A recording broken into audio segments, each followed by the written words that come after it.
aussi tu t'échauffes pas avant d'aller courir, ça augmente tes risques de blessure et diminue tes performances. Mais t'inquiète, les culs sont là. On va te présenter 4 exercices rapides qui vont améliorer tes performances, diminuer le risque des blessures. Reste bien jusqu'à la fin puisqu'il y en a un bonus que personne ne connaît.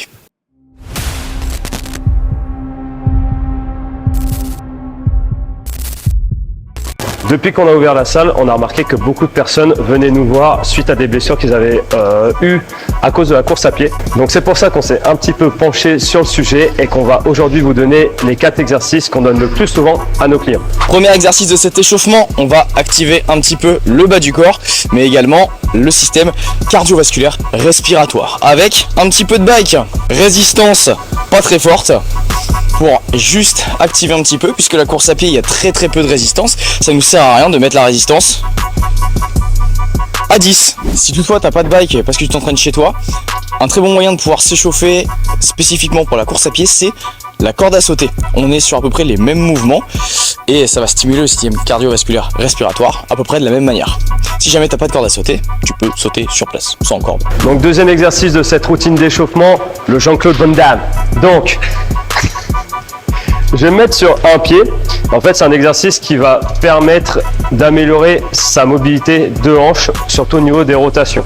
Donc, je vais envoyer les fesses vers l'arrière, puis je vais revenir. Le but là-dessus, c'est aussi d'avoir un mouvement qui est contrôlé pour améliorer son contrôle moteur entre son ciboulot et ses muscles de la hanche. Donc, on va venir monter le genou le plus haut possible. On va avoir une rotation au niveau du pied et on va vraiment amener loin derrière la jambe pour ensuite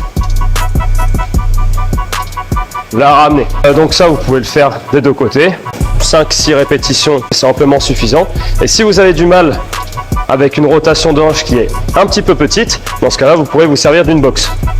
Troisième exercice, le glute bridge. Donc là, je te conseille de le faire surtout en unilatéral. Ça va permettre de rééquilibrer les potentiels déséquilibres que tu as entre tes deux jambes. De plus, je te conseille vivement de le faire en mode isométrique, c'est-à-dire de venir bloquer la contraction en serrant tes abdos et tes fesses, de garder le bassin en rétroversion. Très important parce que si tu viens partir en hyperextension, ce n'est plus le fessier que tu actives, mais beaucoup plus les lombaires. Ce qu'on veut pas. Pourquoi faire cet exercice là? Ça va permettre d'activer le fessier et de potentialiser la force que tu vas pouvoir avoir, puisque le fessier est majoritairement moteur dans le mouvement de la course à pied. De ce fait, limiter énormément le risque de blessure au niveau du genou et des lombaires. Quatrième exercice, flexion et extension plantaire. Sur ce quatrième point, on oublie souvent que quand même l'articulation qui est la plus sollicitée pendant la course à pied, ça va être la cheville et tous les muscles qu'il va avoir autour. Donc la flexion et l'extension plantaire, tout simplement, ça va vous permettre de renforcer tout ce qui est muscles du tibia et muscles des mollets pour éviter l'apparition des périostites. Et surtout pour ceux qui vont attaquer beaucoup talons avec une technique qui n'est pas terrible, ça préparera la cheville et les muscles autour à l'impact, en même temps que de préserver votre genou.